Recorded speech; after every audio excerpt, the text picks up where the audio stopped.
You are watching the press preview, a first look at what's on the front pages as they arrive. It's time to see what's making the headlines with the journalist and broadcaster Jenny Kleeman and the Daily Mail's deputy political editor Harriet Line. They'll be with us from now until just before midnight. Welcome to you both. So let's see what's on some of those front pages for you now. Well, the Financial Times carries the UN Secretary-General Antonio Guterres' condemnation of the conduct of both sides in the Middle East conflict, as he pressured the Israelis to allow more aid into Gaza. The Guardian leads on the UN calling for an immediate ceasefire to the Hamas-Israel war. The Eye also focuses on the UN chief, Antonio Guterres' speech about the conflict. The Times focuses on the 85-year-old hostage released from Gaza last night. The Daily Mail does the same. The Metro has news of the sinking of a British cargo ship in a collision with another vessel in the North Sea. And the Star leads with the story that Russia fanned panic over France's bedbug outbreak. And a reminder that by scanning the QR code you'll see on screen during the programme, you can check out the front pages of tomorrow's newspapers while you watch us. And we are joined tonight by Jenny Kleeman and Harriet Line. Welcome again to both of you. Let's start with the front page of the Financial Times and looking at the Israel-Gaza conflict and the calls from the UN for ceasefire. That was the major line today with the Secretary-General calling for a ceasefire. Jenny. Yes, I mean, it is always difficult to toe the diplomatic line, particularly if you are Antonio Guterres and you are being the spokesperson from the UN. But what he effectively said today was that there is no justification for terrorism. There is also no justification for collective punishment.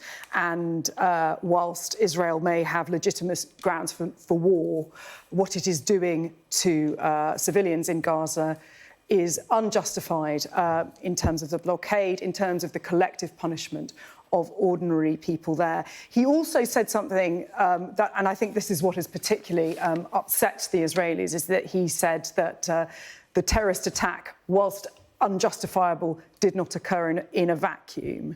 And that is going to be incendiary for the Israelis and for anybody who is on the lookout for anything that suggests that there can be some justification for it. You cannot victim blame when terrorist atrocities like this have occurred. So the Israeli delegation were absolutely outraged at the UN today and demanding an apology and saying that this undermines the entire point of the UN.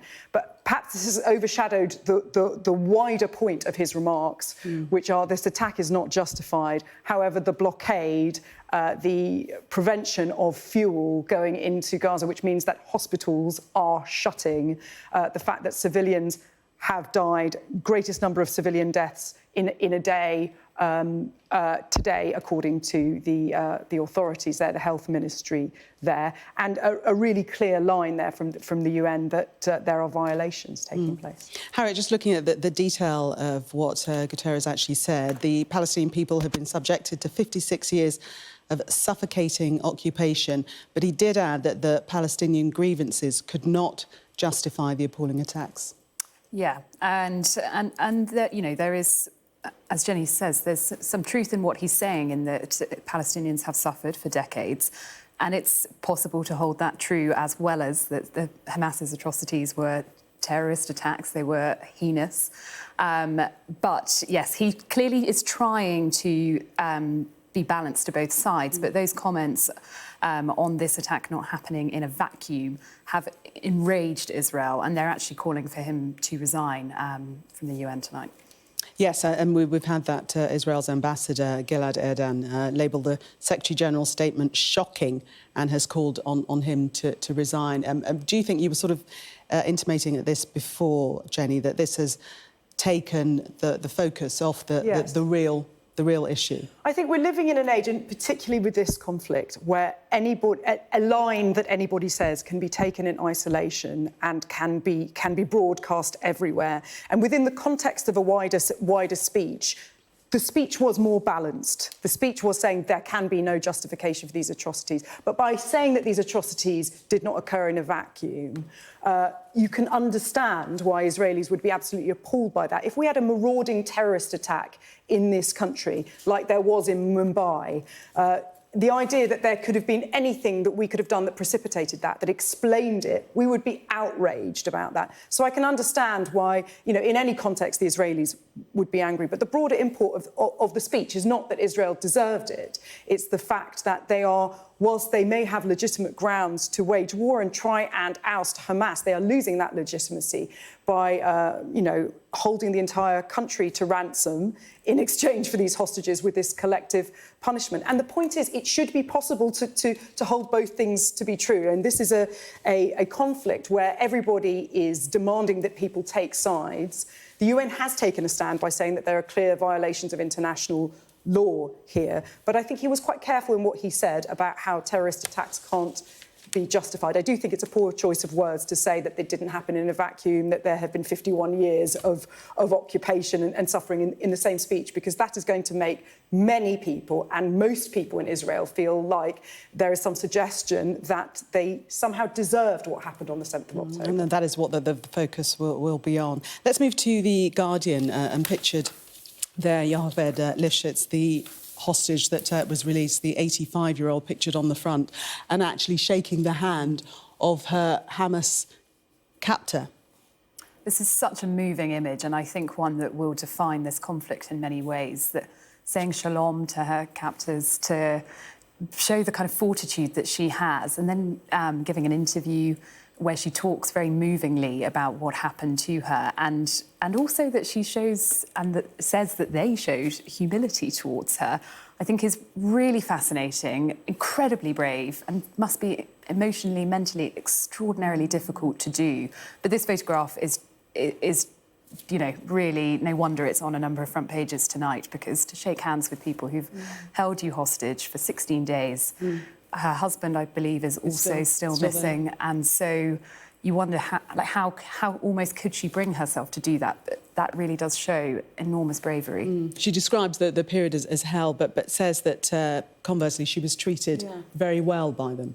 Yes, and that's what's so interesting about this, and this remarkable woman, Yocheved Lifshitz, who shows both hope, this symbol that actually hostages may be being released, even though they're being used as pawns in this horrific chess game, but also nuance, that there are human beings involved here, and that she can recognise that the people who are immediately looking after her treated her well enough for her to say goodbye to them and say shalom to them, but that also, you know, she was beaten with sticks, she was flung over the back of a motorbike with her head on one side and her legs on another. She's 85 years old, but that she can see the humanity in the people who captured her, and they treated her humanely. And I think we can all take courage from this, the fact that there is nuance in this, that they can recognise each other's humanity, and also the fact that all is not lost. This war without limits does have some humanity in it, and there is a kind of chink of hope here that maybe more hostages will be released, and maybe, you know, maybe it's not all going to descend into the terrible tragedy that it could. Harriet, the Mail takes the line of assuming that this photo of Yocheved Lifshitz actually shaking the hand with her Hamas captor will shame Hamas. Yes, and I think it does. It shows that you know, I mean, it's difficult to say, but it's Hamas's atrocities and then this photo are in quite stark contrast, I think. And I also think, following from what Jenny was saying, that actually this photo will give a lot of hope to the families of those 200 hostages who are still in Gaza, who many of the families have spoken about their medical conditions and their fears about whether or not they're being treated. And I think it will give those families who are in the most awful of circumstances a glimmer of hope that actually their relatives might be OK, they might get to see them, and that must be so vital for them at the moment. Yes, and as we say, her husband is still being held hostage, and she was basically saying that, you know, until he's free and all the other hostages are free, it's not over. And that is the flip side of all of this, is that whilst it may give hope to the families, it also means the families are going to be putting pressure on the Israeli government to not do this ground incursion, to do whatever they can to ensure that these people are being released, and they're being released painfully slowly. We've had 4 hostages released. There is psychological warfare going on with these people being in the middle of all of it. But yes, the fact that she is not coming out of there looking cowed, looking terrified, and the fact that she retains her humanity is a remarkably wonderful thing. And Harriet, what do you think this says about the speed of the ground invasion? Do you think that Israel is holding back because of this pressure to bring all of the hostages home alive? Yeah, it seems to say there's been a little bit of a diplomatic shift over the last day or two in terms of calls for a ceasefire from the UN. We haven't heard those from the UK government, but there is pressure to get the hostages out. Perhaps Israel is listening to that pressure, and that's why this ground offensive that we have been expecting for days hasn't happened yet. So yes, potentially that is waiting, and perhaps it won't happen until these hostages are freed. But yeah, the back channels are sort of sense a bit of a shift there. And also in what the UN is calling them as international war crimes. That again is something that is quite a change in the rhetoric and hasn't been yet repeated by the British government. Welcome back. You are watching the press preview. Still with me, Jenny Kleeman and Harriet Lyon. We're going to have a look at the FT front page and this story about bankers' bonuses. The cap that is going to be no more. Yes. Do you remember the mini-budget, Kwasi Kwarteng? Cast your mind back a year ago. Very few things that he suggested actually came to be, but this is one of them. We are taking back control by allowing bankers to have unlimited bonuses. The cap on bankers' bonuses, which was imposed by the EU after the financial crash, we are going to lift it, and it is the Financial Conduct Authority and the Prudential Regulation Authority have also advised that this is a good idea. It's not just one of Kwasi Kwarteng's ideas. Lots of people think this is a good idea. Apparently, it is going to give firms flexibility to cut pay to deal with poor performance, but it also means that the sky's the limit in terms of bonuses. And today, Rishi Sunak was 12 months in the job, and this is how it was marked, which is quite interesting because whilst you may have very smart financial minds saying that it makes sense for there to be bonuses and for the cap to be limited, you do have to think that it does sound a bit politically tone deaf at a time when there is a cost of living crisis and people striking for pay. It sounds quite out of touch, the idea that what the government is going to do is mean that there can be no cap on bankers' bonuses. So the optics of it are quite strange, even if there may be some financially sound reasons for it. Well, the idea is that it will boost the city and get people coming back to the City of London, post-pandemic. Yeah, exactly. The idea that London can become a real financial capital again is a post-Brexit benefit. It sets us apart from the rest of the EU, and you can have, hopefully big banks having headquarters in London and bringing more staff over here and making it a more attractive place to work. And those bonuses or, more people working here is ultimately good for the taxman.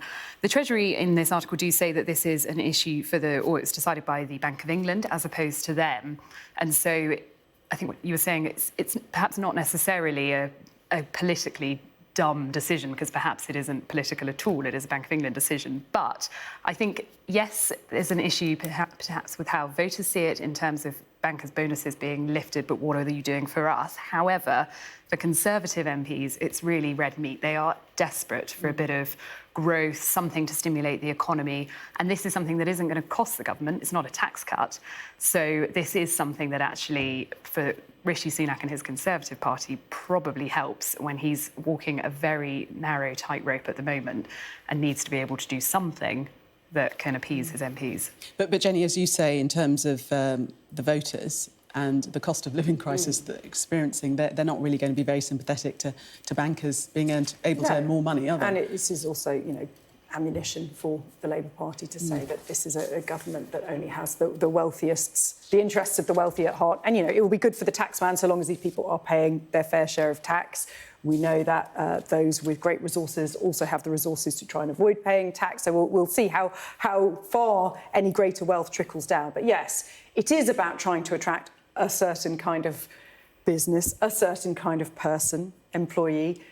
into the UK, whether or not the UK necessarily wants to be attracting, people in the UK want to be attracting those kinds of employees is another matter, really. But it is interesting. I was thinking about Kwasi Kwarteng and the mini budget and what vestiges of it have actually remained, and this is one of them. Very few. One of them. Now, complete gear change. We're going to talk about bed bugs, Harriet, and red bugs under the bed, because this involves Russia. Yeah, this might be good news, sort of in a weird way, that perhaps the bedbugs aren't actually that bad. And as my understanding of it is that perhaps this is actually a sort of fake news story that's been planted from Russia. And in reality, we're not, tens of thousands of Brits scratching their backs every morning when they get up wondering what on earth is going on. So, yeah, perhaps this is a bit of an overhyped story and is, according to The Star, coming from Vladimir Putin. So this is a fake news story that should make us stop itching. Yeah, although whenever I talk about it, it's decided that there certainly has been a kind of moral panic about it, and people have really enjoyed talking about it. And, I have spoken to some people who say they've thought twice about sitting down on the tube after it. But, yeah, it's all Putin's fault. So if you want to resist Putin, sit down on the tube. That's really That'll be your protest. Jenny and Harriet, thank you very much.